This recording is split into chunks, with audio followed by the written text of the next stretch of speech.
আসসালামু আলাইকুম প্রিয় দর্শক, আপনারা দেখতে পাচ্ছেন চাপাই নবাবগঞ্জ শিবগঞ্জ থানায় অবাক করা এক কাণ্ড যে ঘাস বিক্রি হয় এবং প্রচুর পরিমাণ ঘাসের দোকান।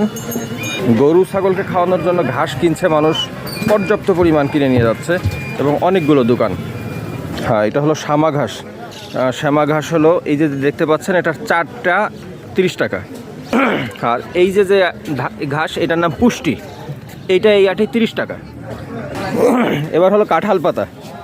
কাঁঠালের পাতায় যে দেখতে পাচ্ছেন, এটার দাম 50 টাকা। এই যে এই পাশেরটা আর ওই পাশেরটা 100 টাকা।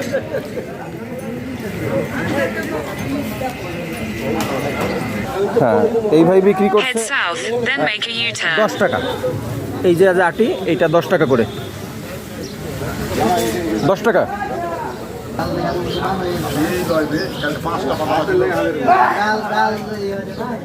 এই ঘাসের নাম দাতুলগি।